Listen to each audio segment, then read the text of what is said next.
What up, y'all? Happy Monday, everyone. What's up, guys? Happy Monday. What's good, yo? Got Claire and Book Biz showing up early. What's good, y'all? VB in the cut. What up, VB? Absolutely. Yeah, if you guys are not regulars, we do this every Monday at 5 p.m. Eastern. Just going live, answering your questions. We got $20 million of combined Amazon sales between the four of us. So let us know. What we can help you guys out with. What's up, Cindy? What's been new with you guys? What have you guys been working on the last week or so? Some major box of improvements that are coming out soon that we're super excited for is the kind of like the main focus in terms like what I'm very excited about and everything. How's wholesale trending these days, Corey? All good on our front. Lots of people I've been talking to have been landing some recent brand direct deals, which is cool to see. And what I like that people in the wholesale world are starting to shift towards, at least the smart ones, is they're targeting these brands that not everybody's looking for, right? The brands that are doing like 5K a month or 10K a month across their whole catalog. And then they're partnering with those brands and helping to get them to 10K a month, 20, 30, right? So it's not a huge jump in terms of dollar value. But when you talk about literally doubling the sales of a brand on Amazon over a 60, 90-day period. They're going to love you, yeah. Yeah, and that's what helps you get those long-term relationships where those brands don't leave. So that's what a lot of people have been kind of trending towards, and that's what I'm seeing a lot of people having success So with. are you telling me I can't just email Dove and get rich, Corey? Is that what this means? If only it was that easy, right? No, we've been saying this for a long time, and I know you guys even say this on the arbitrage front as well. But these low-key, the small brands that there's so many of them. And it's the brands that 98 or 99% of people have never heard of, but they still sell, 5, 10, 20K a month on Amazon. And there's a lot of room for improvement there. What's up, Johnny? We've got Johnny there in the chat. What's good, Johnny? Yeah, we got Johnny in there. We got learn a lot via that too, and that you set yourself up incredibly well if you want to do your own private label down the line. To which a lot of people, including myself, aspire to do. And I think that's a very good perspective. But, the cool thing of that is you can cater to your interest, right? If you're into pickleball, there's hundreds of brands within pickleball that are small to medium size like that. Hiking, cycling, rock climbing, right? Whatever hobby you're into, there's so many small to medium sized brands in that niche. And it's so much easier to have those conversations, right? When it's around something you actually like. It's so much more authentic having those presentation conversations. My Super Bowl prediction from yesterday's stream too was only like 11 points off too. Did you predict like a beatdown from Philly? No. Well, so I was only 11 points off though. So the score was 20 something, 26. So it was 22 to 40 Eagles, or 40 to 22 Eagles, and my prediction was 31-24 Eagles. So what's that? 11 points off, I think. Did you actually watch or not? A little bit of it, yeah. Here and there, yeah. I'll hit some sports ball every now and again. Dabble. 40 to 24, yeah. Right there. I saw Sprock and they did not include invoice or packing slip. What do you think about just creating one? You could, but that's not even what most people are using for that stuff these days, Joe. You'll just use the email confirmation, and then that should be your go-to right when you get it for Ungates. And then you get declined a couple times, totally cool. Now that you have the product in hand, add in a picture of the shipping label, a picture of the product, a picture of the credit card statement, the shipping email, delivery email. Put that all in one combined PDF using a combined PDF combiner from Google. Right there, and then you'll be locked in on that thing, man. So yeah, no need to worry about packing slips in 2025. Just use the email confirmations. But then once the items actually get to you, because we know getting declined 5 to 10 times is totally normal, right? You can beef up that documentation and make it so easy for Amazon to say yes to it. Yeah. All the shipments I sent from Boxum are missing. What do I do? Okay. An Amazon side thing. Just hit support. Yep. Yeah. Heard of VQ? Yeah, VQ is cool for fulfilling your for chat your FBM orders. There's no sense not to use it. It's free to use, and you could use a credit card to get cash back on all your shipping costs and all that stuff. There's no sense not to. Well, hold on. I want to highlight that because a lot of people might not realize what you mean by that. So when you say you can use a credit card for your shipping costs, so for those of you listening, if you're doing a lot of FBM, really if you're doing any FBM at all, use that service VEQO, right? VEEQO.com. Because you can purchase your FBM shipping labels with a credit card. Unlike within Seller Central, you cannot use a credit card to purchase FBM shipping within Seller Central. And if you're using one of the better credit cards that gives you bonus points on shipping or on postage Gold's probably the supplies, move there, right? Amex Gold.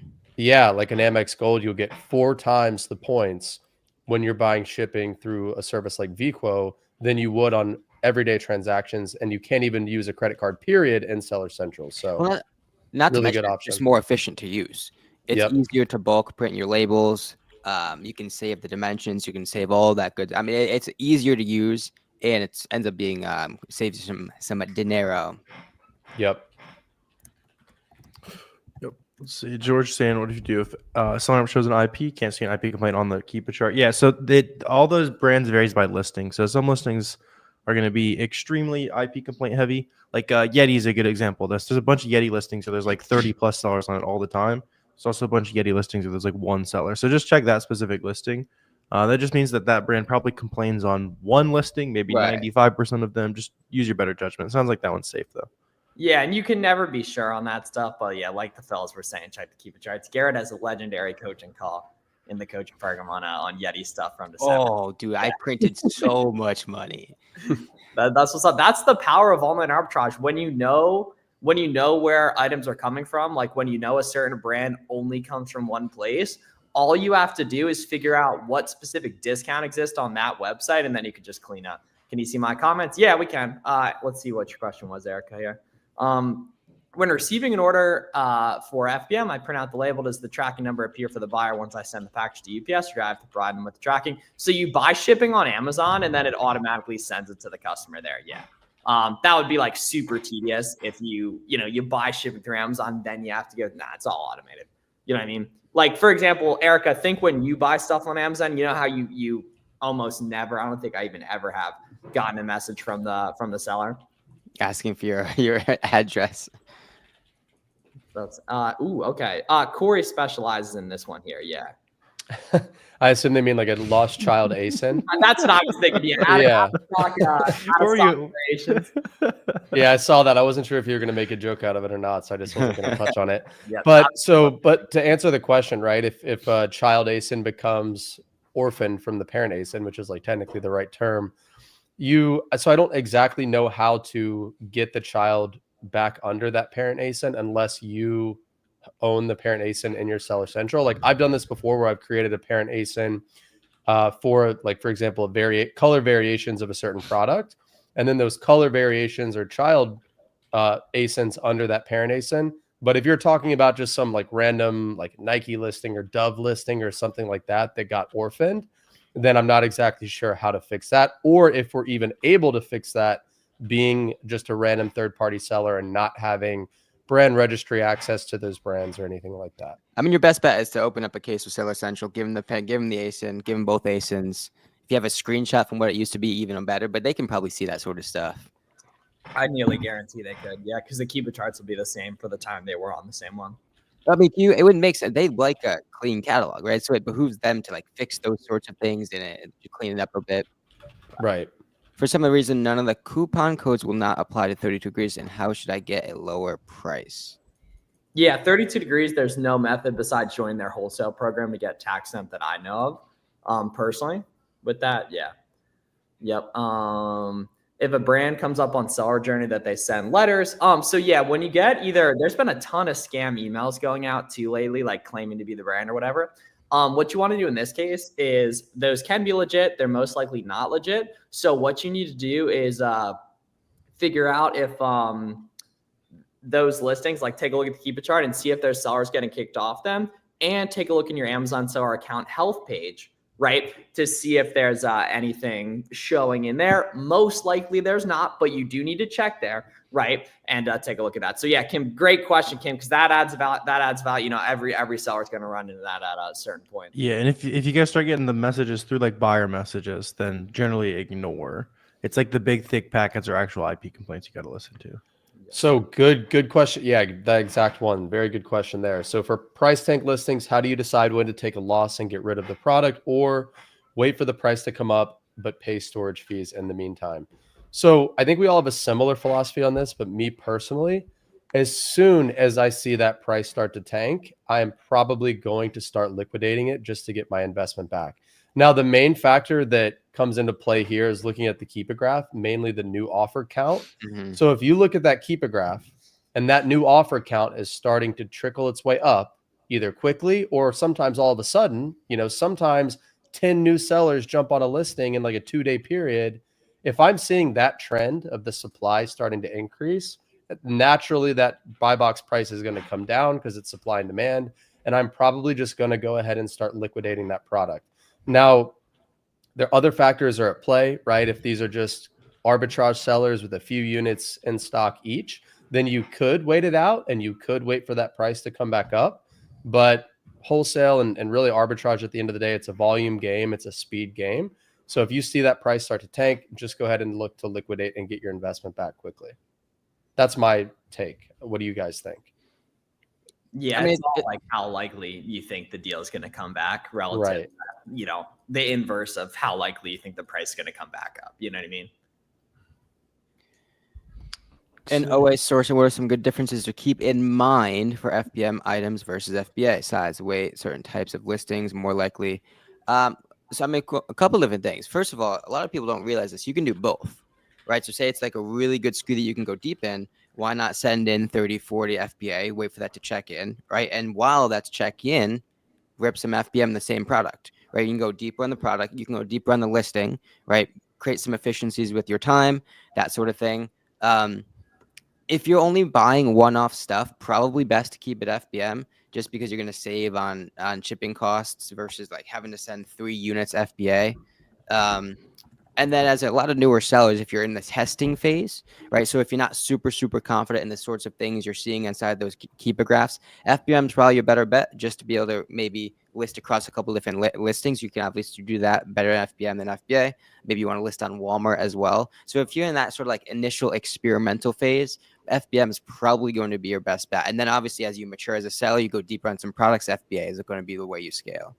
Yeah, and then in terms of like FBA versus FBM on a specific item basis, it's all comes down to weight, and you'll see that reflected on the prof calculator. Size is in that too. The nice thing is the prof calculator on Siam is going to show up regardless. And then in terms of whether or not you can FBM a listing, right? It all comes down to if other folks are FBM in that listing. So like if it's all FBA people, you probably can. If there's people making money on, or if there's people on an FBM, you probably can too. Ooh, we got some pocket watching here from Zach on that. And so, I mean, Corey, well, how do you know this isn't a 3-story mansion? Right. Yeah. How would you know, Zach? That's crazy. Pretty sure Garrett is literally sitting in his 3-story house that he owns right now. Yeah. Money in the bank, Zach. Money in the bank over on your wrist. Yeah. Short. Oh, go ahead. Everyone just needs a Garmin on your wrist, a healthy body. Yeah, there you go. And lots of cash. If a listing is mostly FBM, can we become an FBA seller and take the majority of the buy box? Almost certainly. Yeah, great call. That's what's called the prime bump. I posted this on my IG story today. When you see everyone FBMing a listing or a lot of FBM folks on a listing, don't let that pricing affect you. As an FBA seller on said SKU, you're almost certainly going to be able to go 5 to 10% higher. That's a massive advantage. A lot of mature sellers take advantage of that new sellers don't really know about typically. Yeah. And you can usually price 5 to 10% higher than the FBM sellers on that listing if you're an FBA seller and still win the buy box. So not only are you going to get the buy box the majority of the time because you're the only FBA seller, you're going to get the buy box at a 5 to 10% premium above those FBM sellers. So you're going to make more sales and you're going to make them at higher dollar amounts coming in as the only FBA seller. How do you make a 3K investment to 3K prof? How long does that take? Yeah, so I plug that into ChatGPT, assuming you turn your capital every 45 days, which would mean merch filled, which is a little aggressive when you're a beginner. I'm going to run that again with 60 days, but it's going to be right around like 4 months basically. But or about 2 minutes if you walk up to the roulette table. Put it all oh gosh, that's true. That's a good point. Yeah, I'm gonna run it with 60 days too. I bet it's gonna be like 4.5. So typically you pick black or red, right? Depending on what color you expect and kind of hope for. You put all that money on black or red. You watch the ball spin, and then assuming you get it right, that's your 100% ROI. That's a good clip. Put that up on Reels, Garrett. Yeah, that's good advice. I'm gonna plug in these ASINs too, and we'll do a little ASIN review for the gang right here. That's a good question though. How do you guys, while you're looking for that, Miles, find distributors? So contrary to what you see on Google, you're not gonna Philadelphia wholesale distributor and expect to make a whole lot of money off that front page, right? The better way, the 2025 way, is to qualify your brands, right? So identify maybe a particular niche you want to attack, a type of product, right? You call 10, 15 brands that are qualified without Amazon, that are abiding by all the things you're looking for. Try to open an account with those brands, and if not, ask them for their distributor list. And that's going to be a more filtered, calculated, strategic way to find distributors that aren't necessarily going to be on the first page of Google when you type in Philadelphia grocery distributor. All right, let's take a look here, guys. All right, so if you're unfamiliar with basically how we do product analysis, all you need is SellerAmp and Keepa. I know someone had asked about another software. All you need is SellerAmp and Keepa for the stuff here. So let's take a look. So right off the bat, damn, y'all see the volume on this? 10K plus. Yeah. What is that? Lord, never heard of that brand. Yeah, Corey, Corey, Geller. Is this the eyeshadow you use, or do you like another brand? There's a different brand that I use. Not this one. This is a good one, but I use a different one. Yeah, well, hey, a lot of people like yourself must like this because it's a 2K rank. Right, 10,000 plus sold per month. Yeah, a lot of people. Yeah, so it's flying, right? So right off the bat, guys, I can see it's an FBM buy box. This does not come from an FBA seller, at least in the current buy box. So I know most likely if I FBA this, I'm going to price up a little bit higher, right? And I can see the sales rank's good on SellerAmp. Estimated sales is good, right? And now we need to take a look at the Keepa chart here, right? And I can see on the 3-month here, it looks like the brand was in stock a little bit right here. And then when they sold out, the price skyrockets right there. And we can see the volume's so high on this. This actually looks like an IP complaint, but it very well might not be. You guys see how the volume's so high that if these guys only had 3 to 5 in stock, they could go out of stock so quick. Y'all see that? It's definitely not an IP complaint in my opinion, just because it goes from it if you were to zoom in on just maybe that day. Oh, good call. Yes. You see what I mean? Yeah. It's definitely just a couple arbitrage sellers. I would think that had it 1 or 2 units each and they just all sold out. That's why the buy box jumped up too, because they probably only had a few in stock. They sold out, and then the listing died because all the offers were sold out. Yep. So 0 reviews, 58, 67, 0, 155. It's a decent amount. Don't worry about reviews though if you're nearest our 112, right? And we can see, so yeah, this moves. I can see there's folks selling out intraday here, right? And price is largely pretty stable, right around that buy box price, 59. I like how the brand realized they could retail it higher now too. Yeah, they did jack their price up. It's a good call. Let's see if we can find this online, y'all.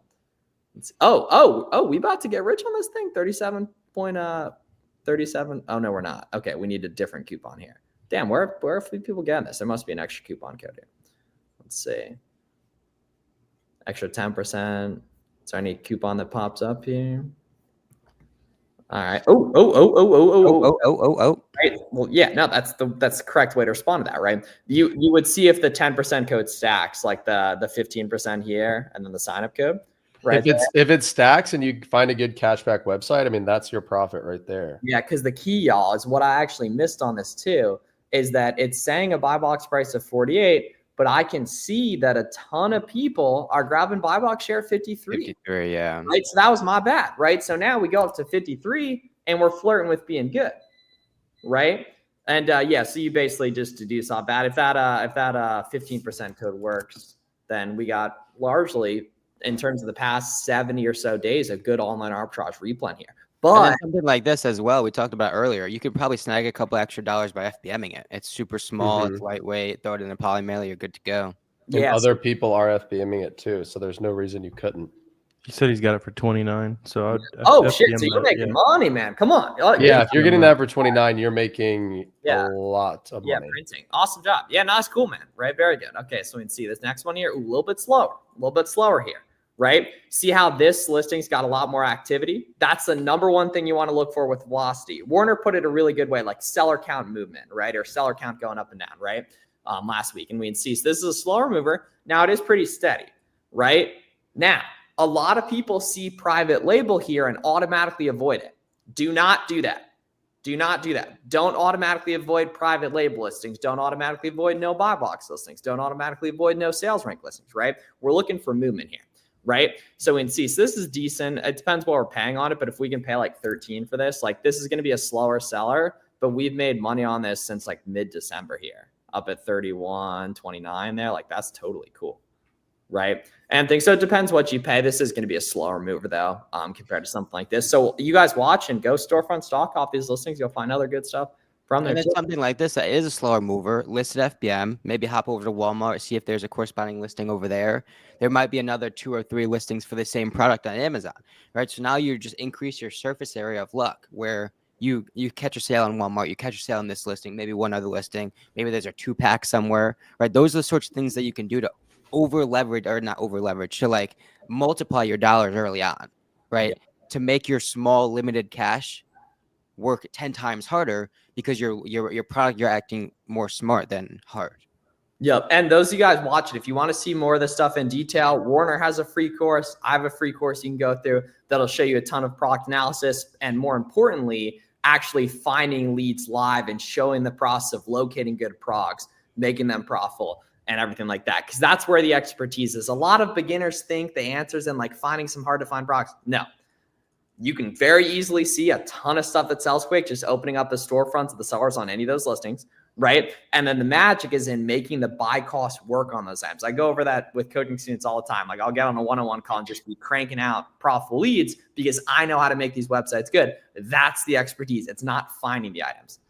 And you, at the end of the day, it just comes down to the concept of making your money when you buy, right? So it's the exact same thing, whether you're doing wholesale, whether you're doing arbitrage, it's all about the price that you pay for the product. Sometimes you find a really good online arbitrage deal, like Miles said, that at face value wasn't profitable. Maybe the website's selling it for $30, but you find that coupon, you find that cash back site, you use a cashback credit card, you call up customer service and get an extra 10%, and then there's your buy cost. You're getting it at, say, $20, $21. And then wholesale, it's the same thing. Suppliers, every supplier has a list price that they advertise products for, just like any other online retailer. And sometimes all it takes is getting your sales rep on the phone or simply asking the question, hey, how many do I need to buy to get X price? X price might be a 10, 15, 20% discount. And just having that conversation a lot of times can get you that better price. So regardless of the business model that you're practicing, there are ways to make good deals, like Miles said, because good deals usually don't fall into your lap. You do this enough and they will, and they do. But if you're a newer seller, if you're just getting into this, you've got to make them happen, like you said, Miles.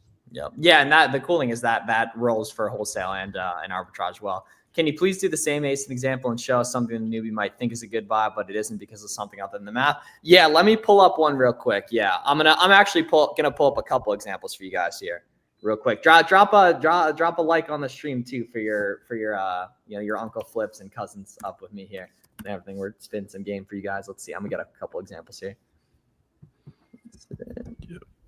Arnold, you're talking about when do you have to? Yeah, don't overthink like the tax side of things, Arnold. It's the first time you do it, it's just do some Google search, especially these days. Like just ask ChatGPT how to like where to submit things for your specific state. It's going to depend on your state, and then you'll want to get a CPA as well. Put on a scan long term, absolutely. What's good, Malik? We got Malik in the cut again. What up, Malik? All right, so let's go over a couple examples here, guys. So see, we got video pulled to tier. So this is an example of an item that looks like it would be fast selling. It has some reviews.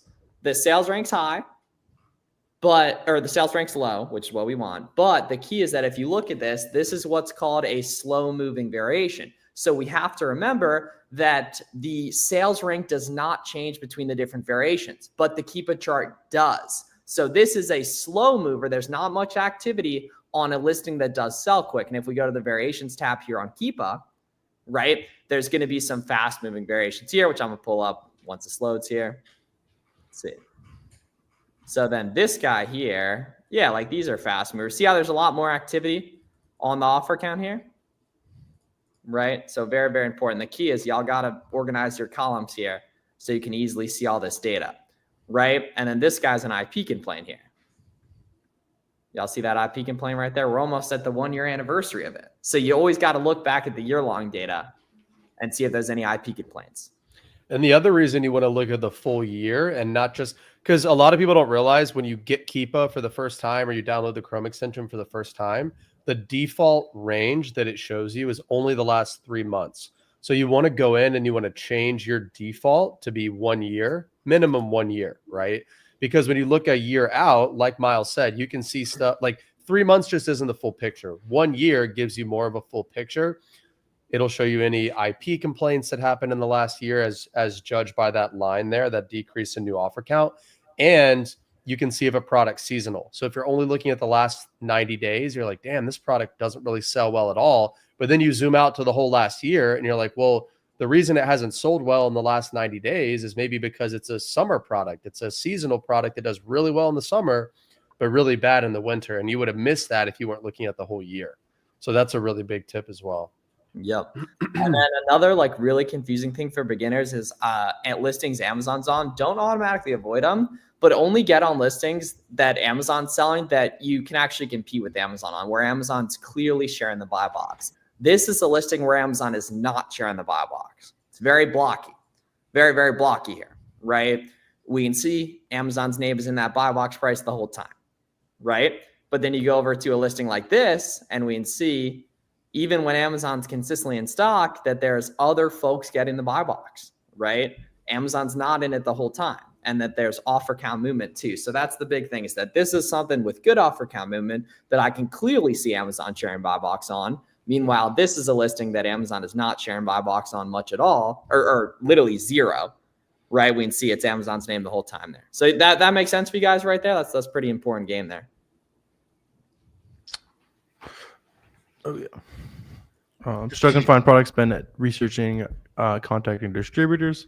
Yeah, I mean, like, I'm sure Corey can give a lot more detailed answer on this, but basically, you're going to find very few suppliers that you get a price list and it's like, oh, look at all these profitable items, right? It's building that relationship. It's, hey, if we need this price, how many can we buy to get there? Like, there's a lot of different kind of conversations you can have. Like, it's a give and take rather than just like, with online arbitrage, it's very much, this is the price. Here's how much cheaper I can make it. It's profitable or it's not.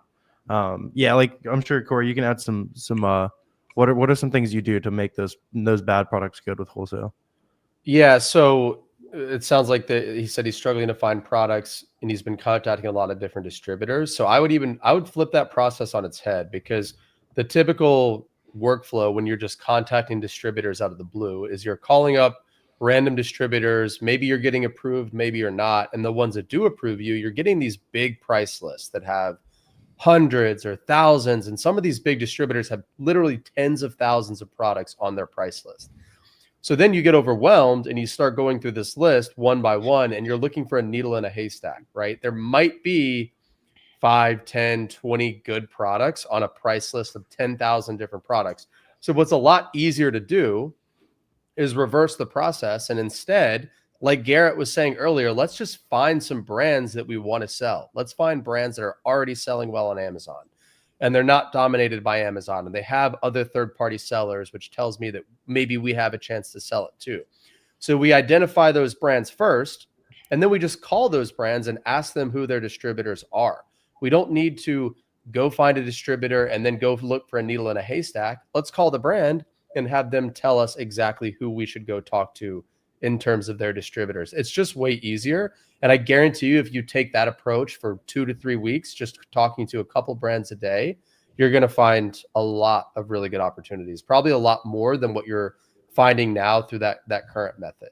Well, it's just like from an OA perspective, manual sourcing, right? It could be a long, cumbersome, frustrating process. You go to Nike.com, you're clicking through each one of those listings. You don't know anything. You don't know any of the Amazon information. However, if you qualify first and front load as much of that qualification as possible, you can only be reaching out to brands that sell well, where Amazon's not in the picture, where the brand is not in the picture, where it doesn't look like it's dominated by any specific third-party seller. And so you know when you make those calls, if and when you get those accounts, all the hard part's done. All the actual Amazon qualification process is already done, because you'll know you're only calling about brands that have made it through your funnel of products that you're actually looking to buy. And you, from a wholesale perspective, the price point is the last piece, but it's also going to be the piece that comes the easiest because you're buying from the brand, because you're buying in quantities, and you're going to naturally get that price point to work. Do you have to create your own title and description for your items? Nope. That's the cool thing is those listings already exist on Amazon. They already been selling well for years. Do you only show your business name, not your personal name? Yeah, I mean, ideally we'd show none, but back in the day, they made it so you had to show at least one of them right there. Yeah. Yeah, if you're a sole proprietor, it's just going to show your name and whatever address you use to register your seller account. If you have a business entity, it's just going to show whatever your registered business address is. Yep. How do categories and subcategories work with ungating? Exact same thing as like a brand, for example. And that the cool thing is though, most brands or most categories and most subcategories are automatic approval.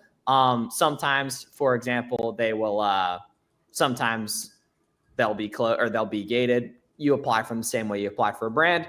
And then, some toys, for example, you go ahead and apply for a toy brand. You'll see it requires both the brand and the category. So you have to do each like individually. Luckily, you can use the same documentation. It shows my personal name.